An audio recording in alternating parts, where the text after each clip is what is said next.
Hi, hello, welcome to you my YouTube channel. நாங்கள் இன்றைக்கி mango கறி எப்படி செய்கிறேன்னு பார்ப்போம். ஃபஸ்ட்டுக்கு 2 பச்சை மாங்காய் எடுத்துக்கோங்க. அதில் நல்ல தோல் சீவி எடுத்து க்யூப்ஸாக கட் பண்ணி எடுத்துக்கோங்க. அடுப்பில் பேன் ஒன்று ஹீட் பண்ண வச்சு அதில் ஆயில் கொஞ்சம் ஆட் பண்ணிக்கோங்க. ஆயில் ஹீட் ஆகினதுக்கு பிறகு கடுகு அண்ட் உளுந்தம்பருப்பு அது ரெண்டையும் ஆட் பண்ணி அது நல்லா பொரிஞ்சு வரங்காட்டின் அதை கொஞ்சம் வேங்க. அதோட நாங்கள் கட் பண்ணி வச்சுக்கிற மேங்கோவுக்கு நல்லா சுடு தண்ணி ஹாட் வாட்டர் கொஞ்சம் ஆட் பண்ணி அது ஒரு 1/2 hour அப்படியே மூடி வச்சுக்கோங்க. கடுகு அண்ட் உளுந்தம்பருப்பு நல்லா வெடித்து வந்ததுக்கு பிறகு அதோட ஏலக்காய் அண்ட் பட்டை அது ரெண்டையும் ஆட் பண்ணிக்கொண்டு கருவேப்பிலை வெங்காயம் ஆட் பண்ணி அது நல்லா பச்சை வாசம் போகிற அளவுக்கு நல்லா வதக்கிக்கோங்க. அது கொஞ்சம் நல்லா பச்சை வாசம் போகிற அளவுக்கு பாருங்கள். கொஞ்சம் கலர் மாறுற வரைக்கும் அது நல்லா வதக்கிக்கோங்க. அதோட தண்ணி வடித்து எடுத்த மேங்கோ அதையும் அதோட ஆட் பண்ணிக்கோங்க. அதோட கொஞ்சமாக உப்பு ஆட் பண்ணிக்கோங்க அண்ட் கொஞ்சம் மஞ்சத்தூள் ஆட் பண்ணிக்கொண்டு இது கட்டர் தூள் சில்லி ஃப்ளேக்ஸ் கொஞ்சம் ஆட் பண்ணிக்கோங்க. அதோட அது நல்லா மிக்ஸ் பண்ணுங்கள்.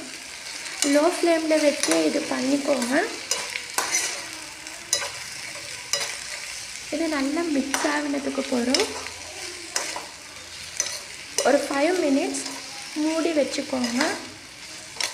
லோ ஃப்ளேம்லேயே இதை மூடி வச்சுக்கோங்க.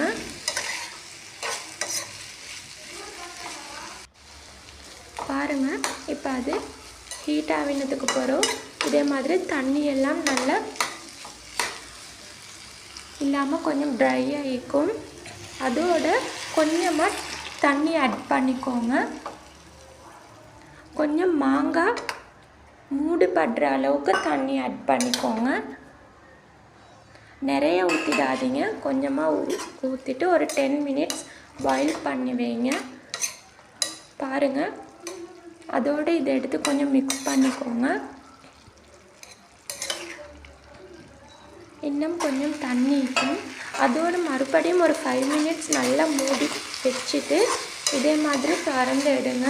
அப்போ பாருங்கள், தண்ணி எல்லாம் இல்லாமல் இதே மாதிரி ட்ரை ஆகிக்கும். இந்த டைமிங்கில் கருப்பட்டி ஆட் பண்ணிக்கோங்க. இல்லை உங்களுக்கு விருப்பம் இருந்தால் சுகர் கூட ஆட் பண்ணிடும். அதோடு இது நல்லா லோ ஃப்ளேம்லே அப்படியே மூடி வச்சுக்கோங்க. பாருங்கள், இதே மாதிரி பதத்தில் நல்ல எண்ணெயெல்லாம் பிரிஞ்சு வந்திக்கும். இதே மாதிரி நீங்களும் ஹோமில் ட்ரை பண்ணி பாருங்கள். இது சரியான டேஸ்டியாக இருக்கும். ட்ரை பண்ணி பார்த்து சொல்லுங்கள் எப்படி இருந்துச்சுன்னு. இந்த வீடியோ உங்களுக்கு பிடிச்சிருந்தால் லைக் பண்ணுங்கள், சப்ஸ்கிரைப் பண்ணுங்கள், சப்போர்ட் பண்ணுங்கள். இன்னொரு புது வீடியோ ஒன்றில் மீட் பண்ணுறேன். தேங்க்யூ.